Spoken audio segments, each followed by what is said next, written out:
Hi, Simon. Would you like to fill this skill inventory form with me together, and then we can discuss our skills and results together? Yeah, of course. I just done it, so now I got 24 in technical skill, 27 in human skill, and 19 in conceptual skills. Do you think this result can reflect my personality? Yeah, I think they do. That's the more I know. And for example, like question 6 asks, seeing the big picture comes easily for me. You circled 2. Yes. Seldom 2. I feel like that matches you because you tend to focus on the next step only rather than the whole picture. Exactly. I still remember Peter mentioned in his book, Leadership Theory and Practice. He said that the technical skills involves hands-on activity, while sometimes I really need to ask my friend like Bing help me to review some assignments I have already been assigned because of my bad memory. Yeah, that's true. You need to improve your skills to use tools like Python or MATLAB extra. That's true. Fortunately, I got 27 in human skills. According to Cassie's leadership theory, this means I have a strong abilities to work with people. Yeah, unfortunately, I got 22 in human skills only. And then I realized that I used to get so focused on technology, hiding behind my laptop and might ignore my team members' feeling. Just like Kat stated, leaders with strong human skills should sensitive to others' needs and motivations. Then maybe you should learn from me. Yeah, if you don't mind. Of course. Hi guys, after the ice-breaking activity, now we have to move to a practical but a little bit boring part is skill approach tutorial. So, are we going to discuss swimming skill? No, in terms of Kat's leadership theory, outlined in skills of an effective administrator, there are 3 keys in the skill approach. Technical, human, and conceptual skills. So can you explain technical skills? Yeah, sure. Technical skills means having in-depth knowledge of tools, systems, and technologies. Most important for lower and middle level of management, but become less important in upper management. Exactly. Like you never imagine that a CEO worked behind his PC and editing an CAD form. Absolutely.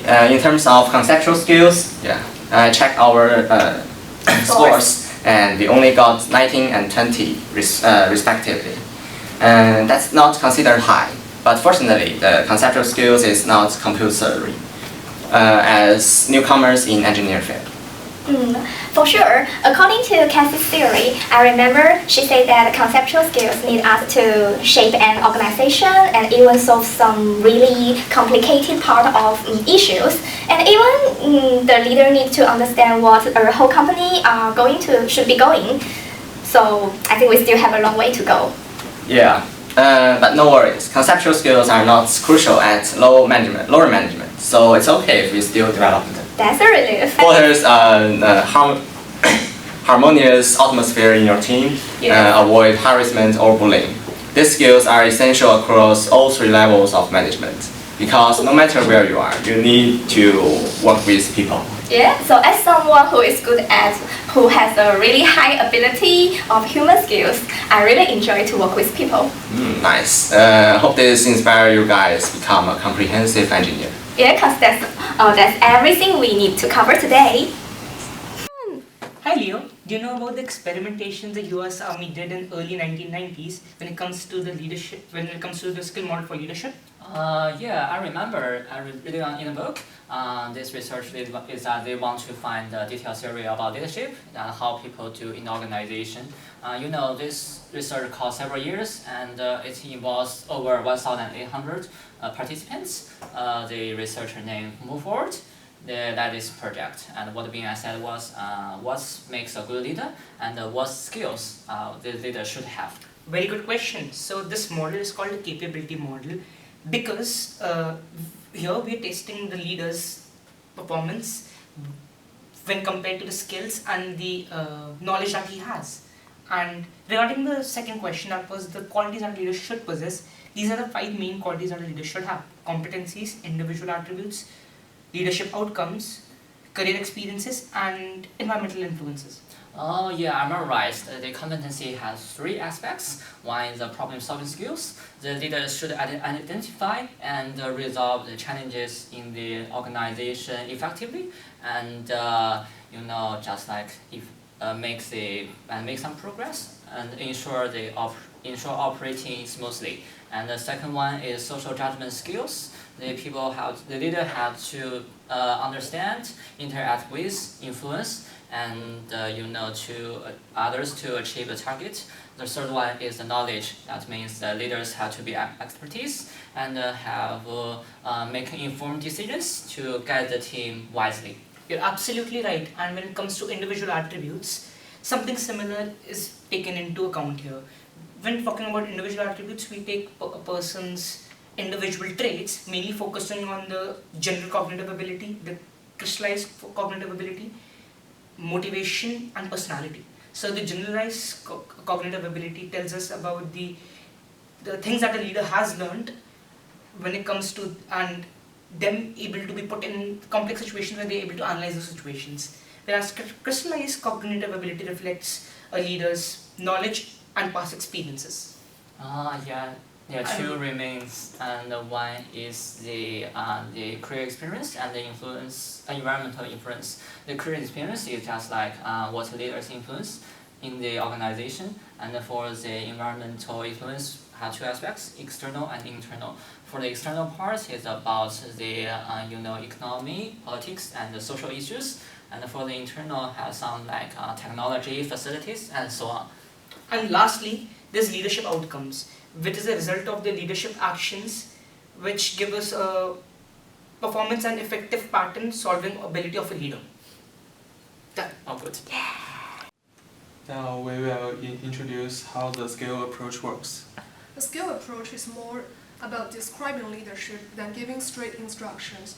It highlights that the leader's skill, not their personal traits, are what really matters in making difference in achieving leadership success. The skills model offers clear guidelines for effective leadership that is focused depending on the leader's level. For instance, it emphasizes things like cognitive skills, business skills, problem-solving skills, and so on. Yeah, the skills approach has many advantages. It focuses on a leader's actual skills instead of relying on personal traits, which makes developing leadership abilities easier and more accessible. It's super practical, fitting well with leadership training programs and providing clear steps to help leaders improving the skills. Yes. However, the skill approach has a few big drawbacks. It is too broad, including things like personality traits and cognitive abilities that go beyond leadership, which can make it lose focus. It also does not clearly show how these skills directly lead to effective leadership, so it lacks predictive power. Some parts overlap with the trait approach, which makes it less unique. Plus, a lot of research behind it comes from military settings, so it is not always easy to apply to other types of organizations. Yeah, the skills approach is a useful framework that works for leaders at all levels. Even though there aren't any specific training programs based on it, yet it's a great starting point of creating future leadership development programs to build key skills like problem solving, listening, and conflict management. Now we are going to introduce a case for you. Like Dr. Adam Wood, a highly reputable research expert, led a study on the elderly care program. During this teamwork, members often find themselves overworked, yet they are frequently criticized by Dr. Wood. He constantly claimed that he was the only one putting in effort, while others were entirely unproductive. The team unanimously believed that such a frustrating leadership style led to a low morale and member burnout. According to the skills model, Dr. Wu demonstrated excellent technical and conceptual skills. However, his lack of interpersonal skills led to untrust and strained relationships within the team, which leaves a significant room for improvement of his leadership. I totally agree. But I believe that with some adjustments to his leading style. The project has a great potential for success. Yes, Dr. Wu needs to enhance his social judgment skills by building trust and providing positive feedback to all his team members. Also, he should optimize the task allocation to reduce the workload of not only himself but all the other members. This may help him shifting from directive leadership to supportive styles, promising the project a successful path. We're introducing transformational leadership. So what's the transformational leadership? As its name implies, transformational leadership is a process that changes and transforms people. It is concerned with emotions, values, ethics, standards, and long-term goals. It includes assessing followers' motivates, satisfying their needs, and treating them as full human beings. I've heard of transaction leadership. What's the differences? Transactional leadership refers to the bulk of leadership models, which focus on exchanges that occur between leaders and their followers. Transformational leadership is the process whereby a person engages with others and creates a connection that rises the level of motivation and morality in both the leader and the follower.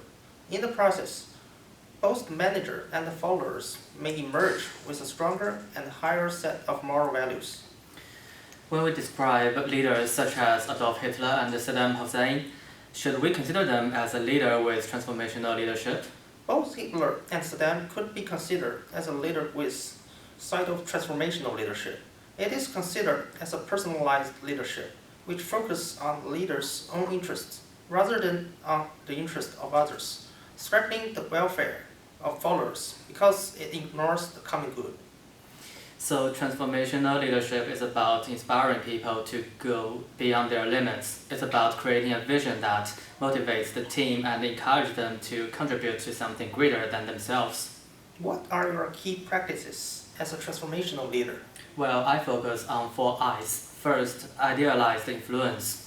Well, I lead by example with integrity. Second, inspirational motivation, sharing a vision that energizes the team.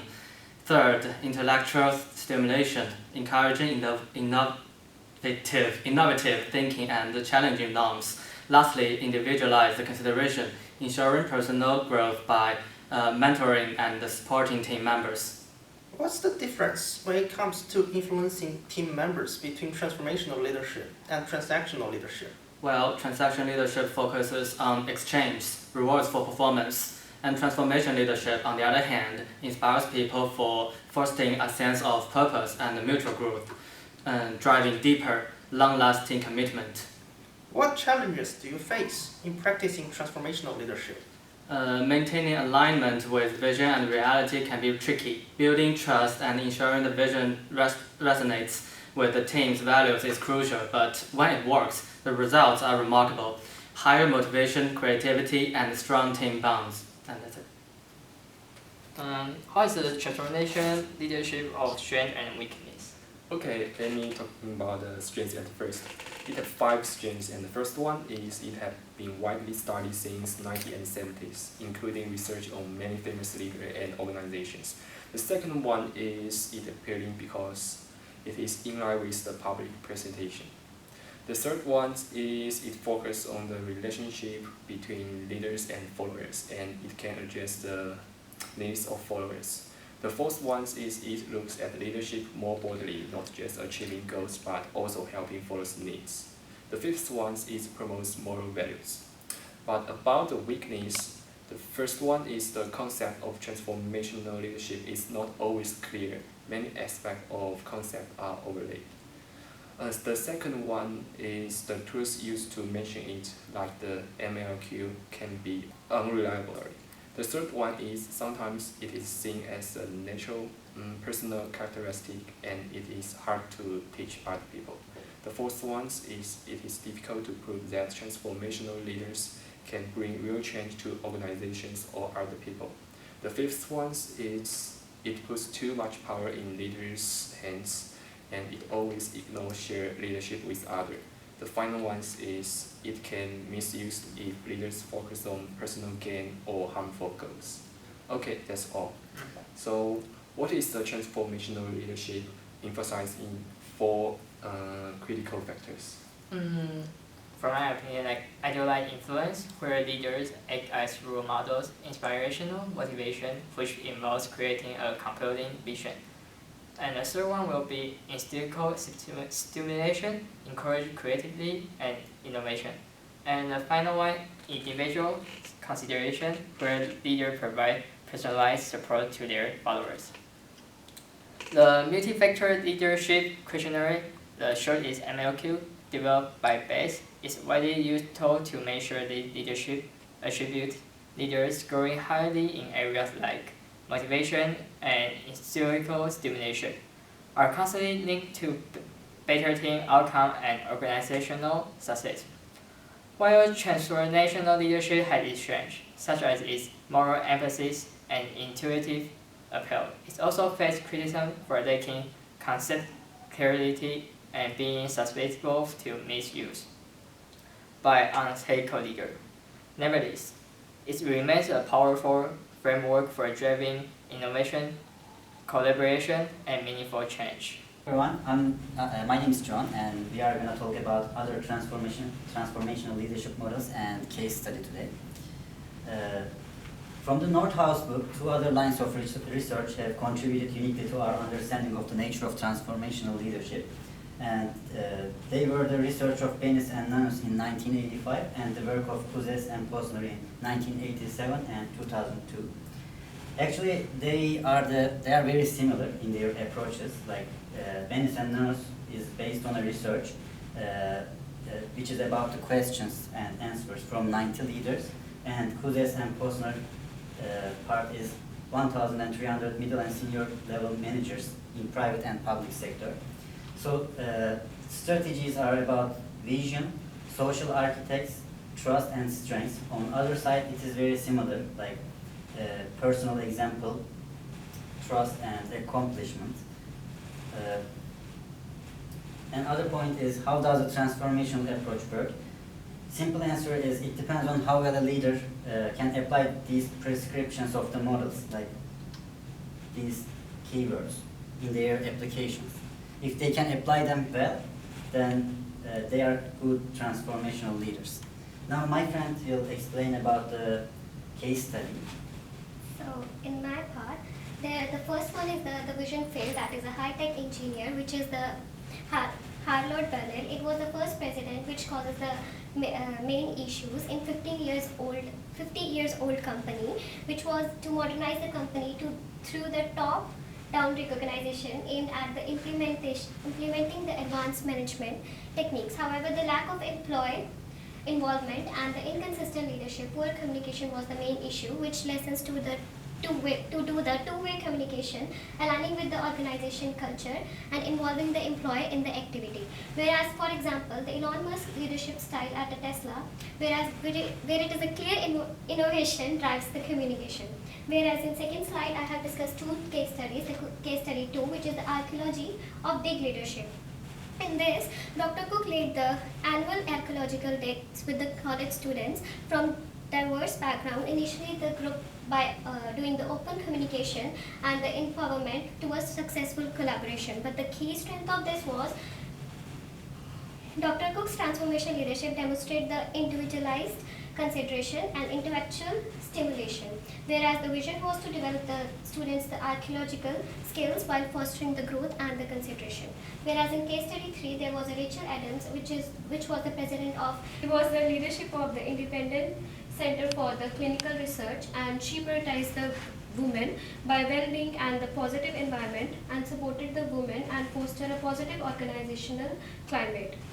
However, rapid growth distanced the Rachel from operationals and the lead to the strategic misalignment with the department lead, where the main challenges was disconnected from the employee and strategic disagreements with department head due to the organizational growth. And the recommendation was Rachel should reconnect with the employees, reassert her vision and balance the delegations with the involvement to sustain the leadership.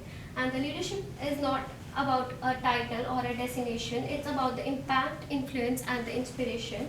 This line is by Robin S. Sharma, and the leadership instrument is the multi-factor leadership questionnaire, means the transformational, transactional and non-transactional leadership, These are the main factors such as the charisma, motivation and individualized consideration as a critical for driving a positive outcome.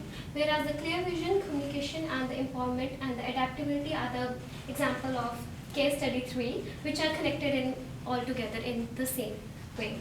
Thank you. Thank you.